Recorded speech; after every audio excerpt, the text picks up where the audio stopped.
आप देख रहे हैं यूथ मीडिया 24 न्यूज, सदैव सच के साथ। नमस्कार, आप देख रहे हैं यूथ मीडिया 24 न्यूज और मैं हूं आपका मित्र राजेश चौधरी। कस्बा खैर जनपद अलीगढ़ के होटल गणेश गार्डन में राष्ट्रीय लोकदल पार्टी की प्रेस कॉन्फ्रेंस की गई, जिसमें भारतीय जनता पार्टी पर तीखा हमला बोला गया।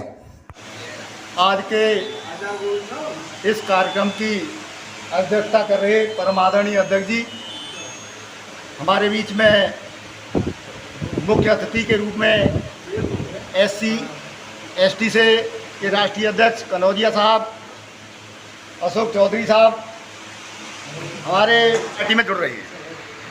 तो आप सभी से मेरा एक निवेदन है कि जो पार्टी में कार्यकर्ता जुड़ रहे हैं उनसे मेरा निवेदन है कि आपका जो मुकाबला है वो भारतीय जनता पार्टी में हर गांव पे जो बूथ अध्यक्ष बना रखा है, पहले आपका मुकाबला उससे है।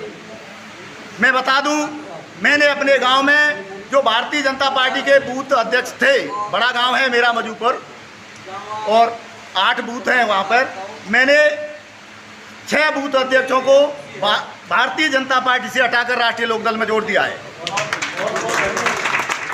इसी क्रम में जो पार्टी के लिए सेवा देना चाहते हैं, पार्टी के लिए टिकट मांग रहे हैं, उनसे भी मेरा एक निवेदन है। टिकट मांगना हर व्यक्ति का काम है, लेकिन टिकट एक ही व्यक्ति को दी जा सकती है और मिलेगी और वही चुनाव लड़ेगा। आप सभी से मेरा यही निवेदन है कि जिस व्यक्ति को टिकट मिले, किसी भी समाज के व्यक्ति को टिकट मिले, आप अपनी ताकत को उसके साथ लगाकर चौधरी जैन सिंह के हाथ मजबूत कर दीजिए, और यही मेरा निवेदन है। इन्हीं चंद शब्दों के साथ मैं अपनी वाणी को विराम देता हूं। जय हिंद, जय भारत, जय राष्ट्रीय लोक। हमारे SC वर्ग के लोगों को पूजा देने आए और ये लोग हमारे साथ कंधे से कंधा मिला करके काम कर रहे हैं और अपनी जाति को जोड़ने का काम कर रहे हैं। और हमारे KPC जी रात दिन लगे हुए हैं और हमारे अहिजा समाज से इन्होंने पूरे जिले में घूम के अहिजा समाज को ज्वाइन करा रहे हैं डेली। और इन्होंने ये भी कहा है, अगर बुलंदशहर में, खुर्दा में कहीं जरूरत पड़े मेरी बिरादरी में तो वहाँ भी जाएंगे। और हमारे सभी पदाधिकारी बहुत अच्छा काम कर रहे हैं। ये तो चलता छोटा मोटा कोई बात नहीं। अशोक जी रात दिन देखता हूँ मैं, रात दिन फेसबुक पे आता है इनका और प्रोग्राम लगते हैं, अखबार में आते हैं। सभी पदाधिकारी बड़ा अच्छा काम कर रहे हैं जिले पर। और यहाँ तो अभिषेक जी भूत चला रहे जिले तुम्हारे भूत चला रहे। और यहाँ से और मैं आपको गुस्सा दिलाता हूँ, जिलाध्यक्ष न बने जब तक मैं तुम महसूस नहीं होगा जिलाध्यक्ष नहीं है। तो कोई नया बन जाएगा फिर उसके साथ आगे बढ़ाएंगे। जैन चौधरी जी पे एक जिम्मेदारी आई है और ऐसे हमने किसी ने भी पार्टी कार्यकर्ता पदाधिकारी ने सोचा नहीं था कि ऐसी आफत हम पर आएगी, कि ऐसी विषम परिस्थितियों में हमारे नेता जैन चौधरी को ये जिम्मेदारी उठानी पड़ेगी। हम सब लोगों ने, राष्ट्रीय लोकदल के प्रत्येक कार्यकर्ता ने अपनी जिम्मेदारी समझते हुए, सब पूरे उत्तर प्रदेश के कार्यकर्ता अपनी जिम्मेदारियों को लेते हुए पूरे प्रदेश में विधानसभाओं में बूथ स्तर तक निकल चुके हैं। और हमने ये तय किया है कि आने वाले चुनाव में अपने नेता, अपने पार्टी के राष्ट्रीय अध्यक्ष जैन चौधरी जी को इतनी ताकत देनी है कि आने वाले चुनाव में हमारे बगैर उत्तर प्रदेश में सरकार न बन पाए। इसीलिए मैं कहता हूँ, जाग जाओ। अब नहीं जागे तो इस देश को गुलाम बनाने का काम करेंगे। 1925 में बनी RSS 2025 में इस देश का संविधान मिटाने का काम करने जा रही है। इसे रोकना है तो 2022 में इन शैतानों की टोली को वापस भेजना पड़ेगा, जहाँ से निकले, तभी जाकर इस देश को बचने का काम होगा, इस देश का किसान बचेगा। मैं चाहता हूँ कि आप लोग सब लोग यहाँ मेरे साथ एक कसम खाएं, हाथ उठाकर, कि हम कसम खाते हैं, हाथ उठाकर कसम खाएं। हम कसम खाते हैं जब तक इस शरीर में प्राण जीवित है, तब तक इन सांप्रदायिक ताकतों से, इन नफरत फैलाने वालों से, इन जातिवादी कीड़ों से किसी भी तरीके का समझौता नहीं करने जा रहे हैं। और अपने किसान भाइयों के लिए हमें जो करना पड़ेगा हम करेंगे। और अगले चुनाव में हम चौधरी अजीत सिंह के सुपुत्र और उनकी विरासत के रक्षक चौधरी जैन सिंह को सत्ता में पहुंचाने का काम करेंगे, ताकि आपका एक चौधरी दिल्ली में तो हो, लेकिन एक चौधरी आपका लखनऊ में भी हो। राष्ट्रीय लोकदल जिंदाबाद, राष्ट्रीय लोकदल जिंदाबाद, जैन चौधरी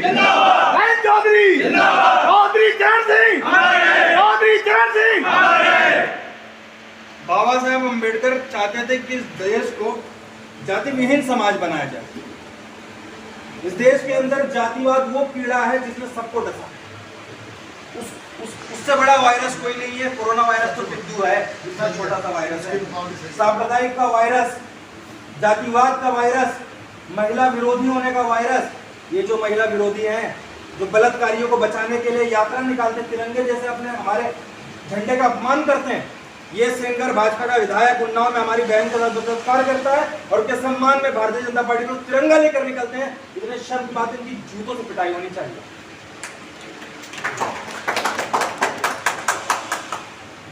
संविधान, ये लोग कहते हैं कि भारत हमारी माता है। बिल्कुल भारत हमारी माता है। इस मिट्टी में पैदा हुआ है। हम निवासी हम नहीं जानते, तुम जानते हो। भारत हमारी माता है, संविधान तुम्हारा बाप है। इस बात को ध्यान में रखना और तुम्हारी माँ को हम विधवा नहीं होने देंगे। बहुत बहुत नमस्कार।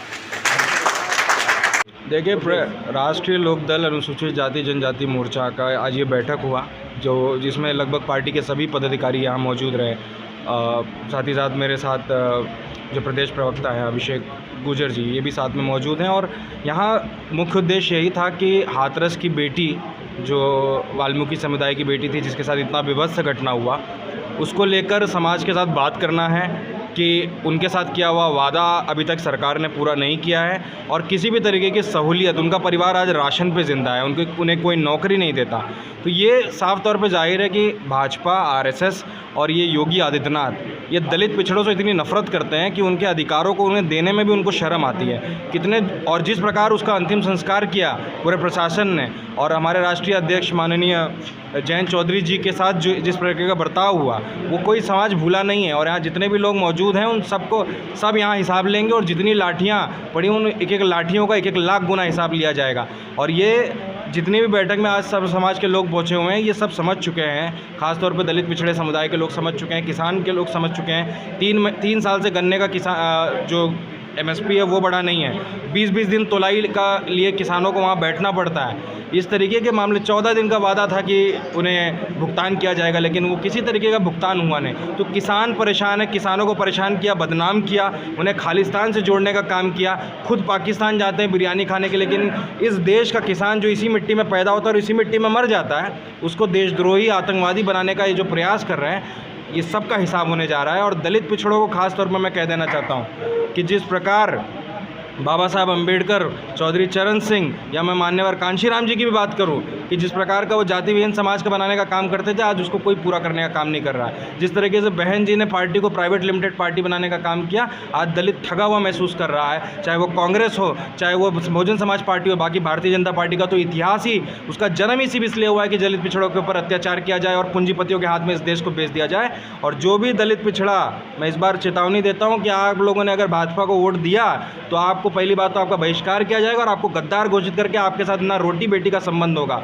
आप लोगों को सिर्फ, और ये भी है कि आपका चुनाव चिन्ह सिर्फ ये है, नलका का पानी है, इसको देखना है। चाहे कोई भी कैंडिडेट होगा, वो हमारा नेता है, जिसको चाहे चौधरी जयंत सिंह चुनेंगे, उसके अलावा हमारा कोई नेता नहीं। और किसी भी तरीके का झगड़ा संगठन में हम बर्दाश्त नहीं करेंगे और अनुशासनात्मक कार्रवाई उसके ऊपर होने जा रही है।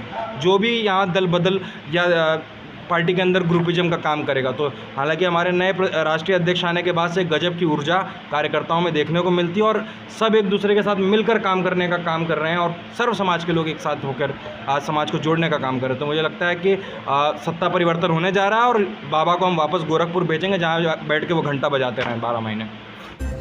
हमारे चैनल को लाइक करें, शेयर करें, सब्सक्राइब करें, जिससे आपको सभी लेटेस्ट न्यूज़ें मिल सकें।